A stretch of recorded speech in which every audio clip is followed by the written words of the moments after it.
네, 안녕하세요. 2016년 상황판단 기출 해설 시작하도록 하겠습니다.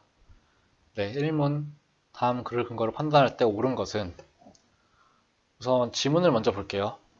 조선시대 신문고가 이제 글의 중심 소재고, 처음으로 등장한 것은 태종 1년 1401년이다. 그리고 이 신문고의 기능은 백성들의 생각을 국왕에게 전달할 수 있는 통로다. 이게 나오고, 그리고 설치한 이유로는 첫 번째, 백성들이 국왕에게 호소할 수 있는 길을 열어주는 것. 그리고 두 번째는 뭐 이러한 점을 수령들이 두려워해서 백성들의 호소를 살피고자 하기 위함이다. 이렇게 두 개가 나오고요. 다음 문단에서는 그 백성들이 신문고를 치는 이유는 원통함과 억울함 때문이다. 그리고 이제 실록에는 구체적인 사례가 나오는데 자신이 소유한 노비 그리고 노비 소유와 관련된 소송 이런 사례가 나와요. 이러한 소송에서도 신문고를 두드리기도 하였다고 하죠. 그리고 다음 문단에서는 하륜이 제시한 원칙이 나옵니다. 우선 사실이면 들어주고 거짓이면 벌을 내린다. 그리고 일정한 단계를 거쳐야 신문고를 칠 수 있다. 이게 나옵니다. 다음 문단에서 이제 그 단계가 나오는데 우선 한성부에 살고 있는 자는 한성부의 주무관청, 그리고 지방에 살고 있는 자는 수령에게 호소를 해야 하고, 두 번째로 사원부, 그리고 세 번째로 신문고입니다. 그래서 총 3단계죠. 그러나 이러한 뭐 역모를 꾀한 경우나 뭐 이래서 이런 경우에는 곧바로 치는 것이 가능하였다고 해요. 이거 잘 주의해야 하겠죠? 끝까지 읽어봐야 돼요, 글을. 그래서 이제 네, 보기로 넘어갈게요. 색을 바꿔서 1번 노비 소유와 관련된 사적 분쟁 문제도 신문고를 통해 호소할 수 있었다? 맞죠? 여기 나와요. 이 뭐 노비와 관련된 사적인 분쟁에서도 뭐 신문고를 치고 뭐 이런 사례가 나오기 때문에 1번이 맞는 거를 알 수 있죠.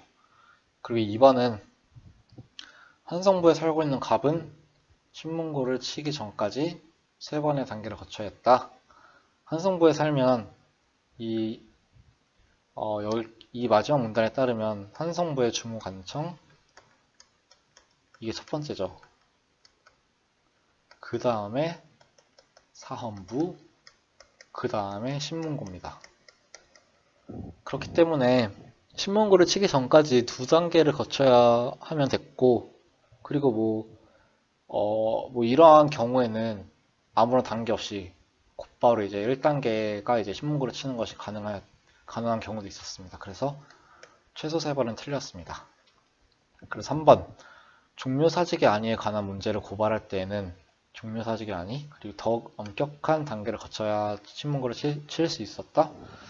이것도 아니죠. 종묘사직의 안위에 대한 문제 뭐 여기 나오죠. 이러한 경우에는 곧바로 치는 것이 가능하였기 때문에 오히려 단계가 좀 더 완화된 거죠. 신문고를 칠 수 있는 단계가.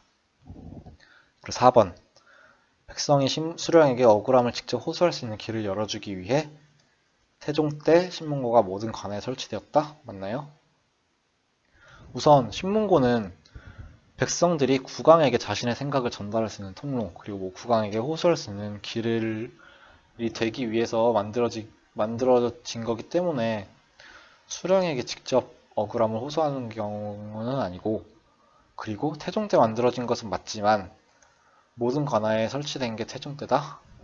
이거는 뭐 제시되지 않은 내용이기 때문에 알 수가 없어요. 그래서 4번도 틀렸습니다.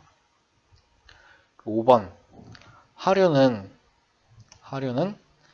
이제 내용이 거짓이더라도 불이익을 주지 않아야 한다? 틀리죠. 바로 옆에 나옵니다. 거짓이면 벌을 내린다. 거짓이면 벌을 내리기 때문에 뭐 불이익을 줘야 한다는 거죠. 그래서 이건 완전히 잘못된 손지고, 그래서 답은 1번입니다. 이거 난이도가 그렇게 어렵지 않기 때문에 맞춰야 하는 문제였어요. 그리고 2번 다음 글을 근거로 판단할 때 옳은 것은 펜 색깔을 다시 바꿔서 이거는 뭐 지방교부세와 국고보조금에 관한 문제입니다. 그래서 두 번째 문단에서 지방교부세가 나오고 세 번째 문단에 국고보조금의 특징이 나와요. 우선 두 번째 문단을 보면 지방교부세는 이제 국가가 각 지자체의 재정 부족액을 이제 산정해서 뭐 세금의 일부를 이전하는 재원이고, 국고보조금은 이거랑 달리 특정한 행정 업무를 지자체로 하여금 처리하도록 하기 위해서 지급하는 거예요. 근데 이 특정한 행정 업무에는 국가 정책상 필요한 사업에다가 뭐 지자체가 필요한 사업도 포함되는 것이고요. 그리고 세 번째 문단을 보면 국고보조금의 특징 나오죠. 첫 번째, 지자체의 신청에 의해 지급되고, 두 번째, 특정 용도 외에 사용이 금지되어 있고, 이거는 지방교부세와 다르다고 하죠. 그리고 세 번째, 상급기관의 행정적, 재정적 감독을 받게 된다. 그리고 네 번째, 지자체가 사업비용의 일부를 부담해야 한다. 그래서 이제 재정력이 취약한 경우에는 상대적으로 국고보조 사업 신청에 소극적이라고 해요. 이제 보기를 볼까요? 1번, 국가는 지자체가 필요로 하는 사업의 용도를 지정하여 지방교부세를 지급한다? 틀리죠. 이것도 색을 달리하면 우선 이 세 번째 문단을 보면 국고보조금은 이제 특정 용도의 사용이 금지되어 있는데, 지방교부세는 용도에 제한을 두지 않는다고 나왔죠. 그러니까 이거는 지방교부세는 용도를 지정하지 않고 제한이 없어요, 용도에. 그러니까 1번은 이거는 뭐 지방교부세가 아니고 국고보조금에 관한 내용이고, 그리고 2번, 국고보조금은 예산 운용의 측면에서 지자체의 자율성을 약화시킬 수 있다. 맞아요. 왜 맞죠? 이 세 번째 문단의 세 번째 특징을 보면, 셋째, 국고보조금은 상급기관의 이런 감독을 받게 되어 예산 운용 측면에서 자율성이 약화될 수 있다. 바로 나오죠. 그러니까 2번은 맞는 내용이에요. 3번, 지자체의 R&D 사업에 지급된 국고보조금의 경우 R&D 사업 외의 용도로 사용될 수 있다? 틀리죠. 국고보조금은 특정 용도 외에 사용이 금지되어 있어요. 그리고 4번, 일반적으로 재정력이 취약한 지자체는 국고보조 사업 신청에 더 적극적이다? 틀리죠. 재정력이 취약한 지자체는 소극적이다. 이게 나와요. 그리고 5번, 국고보조금은 지자체가 필요로 하는 사업에는 지원되지 않기 때문에 지자체 간 재정 불균형을 해소하는 기능은 없다? 틀리죠. 필요로 하는 사업에서 지원됩니다. 여기 나와요. 지자체가 필요한 사업을 지원하기 위한 것이기도 하기 때문에 지원되지 않는다는 게 틀렸습니다. 그래서 답은 2번이에요. 이거는 뭐 국고보조금과 지방교부세 이 두 개의 특징을 비교하는 문제이기 때문에 크게 뭐 어려운 문제는 아니에요. 넘어갈게요. 3번. 3번은 이것도 보기에서 옳은 것만을 고르면, 글을 먼저 보면 이제 정약용이 제시한 대책에 대해 나와 있는데, 이제 권분이다. 권분은 이제 경제를 갖춘 사람들에게 곡식을 내놓도록 권하는 거다. 그리고 이제 세 번째 문단에서 구체적인 제도가 나와요. 이제 권분의 대상자는 요호라고 불렸고, 요호는 3등, 각 등은 9급으로 나눠졌다. 총 27개죠. 그래서 상등, 중등, 하등 이렇게 나뉘어요. 상등은 진희, 하등은 진대, 중등은 진대, 하등은 진조라고 하고, 이제 세 번째 문단에서는 각 요호가 얼마의 별을 이제 권분해야 되는지가 나오는데, 상등의 경우에는 1급이 천석, 그리고 이제 한 급씩 내려갈 때마다 100석씩 감소하고, 중등의 경우에는 1급이 100석, 죄송합니다. 1급이 100석, 그리고 10석씩 감소합니다. 그리고 하등의 경우에는 1급이 10석, 그리고 1석씩 감소하고, 그러고 이제 조선시대에서는 뭐 50석 이상 건분을 행한 자부터 시상할 수 있다, 이런 내용이 나오고요. 그리고 조건이 이렇게 주어졌고요. 보기를 볼게요. 보기는 또 다른 색으로. 기억. 상급 묘호 1급입니다. 갑에게 정해진 건분량과 하급 묘호 9급 을에게 정해진 건분량의 차이는 벼 999석이다. 맞나요? 틀립니다. 이 두 번째 문단과 세 번째 문단을 이제 표로 정리를 하면 이렇게 좀 정리를 할 수 있는데, 그럼 갑의 경우에는 1000석을 건분을 하고 을은 2석을 건분을 하기 때문에 2석을 건분하기 때문에 그 차이는 998석이에요. 그래서 기억은 틀렸고, 니은 중등요호 6급 병이 건분을 당한 경우 시상할 수 없었을 것이다. 맞나요? 중등요호 6급이면 50석이에요. 그럼 이제 세 번째 문단의 이 파트를 보면 50석 이상 건분을 행한 자부터 시상할 수 있다. 그러면 병도 포함이 되죠. 그러면 니은 틀렸죠. 디귿, 그럼 자연히 뭐 디귿 리을이 맞는 거긴 한데, 확인을 해보자면 중등요호 7급 정액에 정해진 건분량의 대여 시점과 상한 시점의 시가차액은 180량이었을 것이다. 일단 중등요호 7급은 40석을 건분을 합니다. 40석. 그런데 이 중등요호의 대여 시점은 여기 두 번째 문단을 보면 봄이고, 봄에 곡식 곡물을 빌려주고 가을에 상한을 받아요. 근데 이제 조건에 봄과 가을의 시가가 나오죠. 그러면 디귿번 보면 이제 봄과 가을의 시가 차이는 6량에서 1.5량을 뺀 거기 때문에 4.5량이고, 근데 이제 정은 4.5량을 40석 건분을 하기 때문에 그 시가 차액은 총 180량이죠. 그래서 디귿도 맞습니다. 리을. 상등요호 9급 무는 200석을 건분을 해요. 200석을 건분을 하는데 언제 건분을 하느냐? 봄에 무상으로 곡물을 내놓기 때문에. 근데 봄의 시가는 6량이기 때문에 총 1200량이다. 리을 맞아요. 그래서 답은 5번입니다. 넘어갈게요. 4번. 다음 글을 근거로 판단할 때 옳은 것은, 독일의 통계학자 A는 뭐 가계의 지출을 이렇게 나누어서 소득의 증가에 따라 총 가계 지출 중 음식비 지출 비중은 점차 감소한다. 뭐 이거를 발견했다고 하고, 다른 거에 대해서도 뭐 피복비, 주거비, 광열비, 문화비 이렇게 나오고, 이런 사실을 모두 아울러 A의 법칙이다.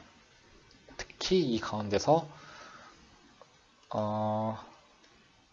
형광펜으로 가계 지출 중, 이제 A계수가 나오는데 A계수는 가계 지출 중 음식비 지출 비중이다. 이게 중요하죠. 이거는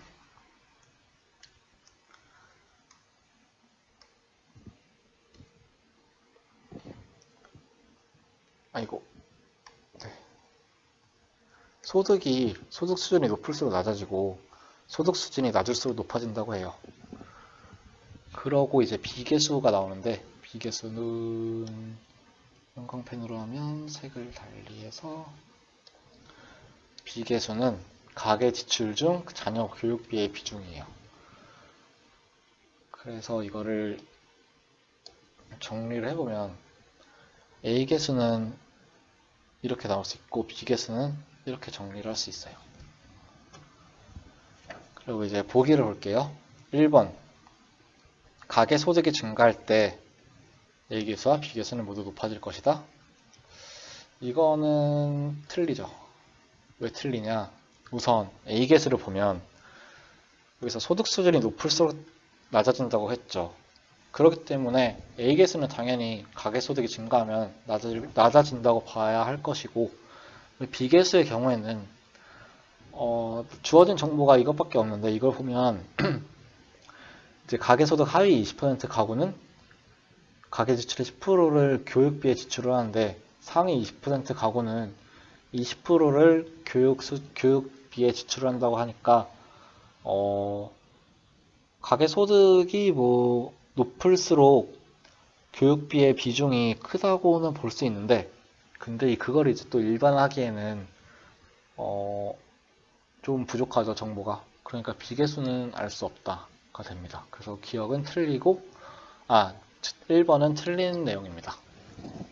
그 2번을 보면 소득이 높은 가게라도 가게 구성원 모두가 값비싼 음식을 선호한다면 소득이 낮은 가게보다 A계수가 높을 수 있다.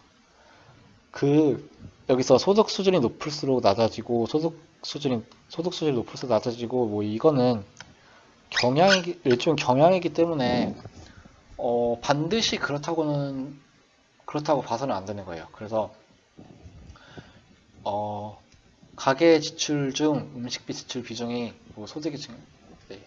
여기서 가계 지출, 이게 소득이 증가할수록 감소하는 경향이 있긴 한데, 음식비 지출 이 분자가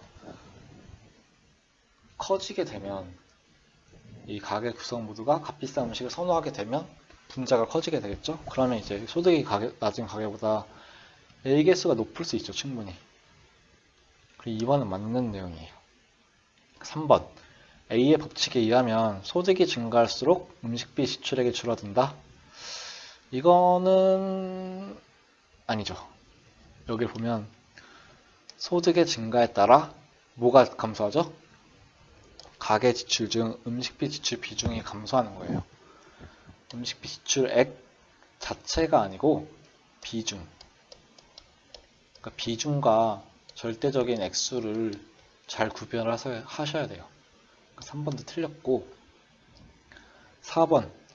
지난 1분기 가계소득 상위 20% 가구의 월평균 소득은 하위 20% 가구의 월평균 소득의 3배이다. 맞을까요? 틀릴까요? 틀리죠. 이 마지막 문단을 보면 주어진 자료로 하위 20%와 상위 20%의 가계 지출액을 알 수 있어요. 월평균. 왜냐면 이 교육비 지출액이 12만원인데 이게 10%였으니까 하위 20%는 120만원의 가계 지출을 하고, 상위 20%는 이 72만원이 20%였으니까 가계 지출이 360만원이 돼요. 그러면 이게 3배가 되는데, 그러면 4번 맞는 거 아니에요? 아니죠. 여기 자세히 보면 이제 월평균 소득이랑 가계 지출, 월평균 가계 지출이랑 당연히 다르죠. 헷갈리면 안 돼요.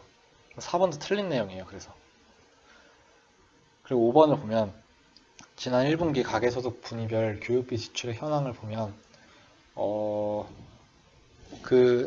하위 20%보다 상위 20% 가구가 이 월평균 교육비 지출의 절대적인 액수도 그렇고 비중도 그렇고 더 높아요. 그렇기 때문에 가계소득이 낮을수록 교육열이 높다고 볼 수가 없죠. 그래서 5번 틀린 선지입니다. 답은 2번이에요. 그래서 넘어갈게요. 5번. 자, 이제 법조문 문제가 나왔어요. 다음 글을 근거로 판단할 때 옳은 것은? 이제 선거 공보에 관한 내용이에요. 선거운동을 위하여 특정 선거 공보 한 종을 작성할 수 있다. 그리고 2항에서는 대선은 16년, 총선이랑 지자체장 선거는 10이면 지방의회 선거는 8면. 그리고 책자형 외에 점자형 선거 공보를 작성할 수 있다. 다만 대선, 총선, 지자체장 선거는 점자도 함께 해야 한다. 하고 사항은 대선, 국회의원 선거, 지방의회의원 선거, 지자체장 선거에서는 책자형 선거 공보를 제출할 때 이거를 각호에 따른 사항을 게재하여야 한다고 해요. 그럼 이제 보기를 보면 1번 지역구 지방의회 의원 선거에 출마한 A는 10이면 아니죠. 지방의회 선거는 8면이에요. 8면.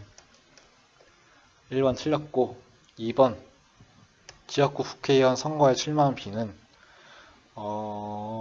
점자형 선거 공보를 제작하지 않을 수 있다? 틀리죠.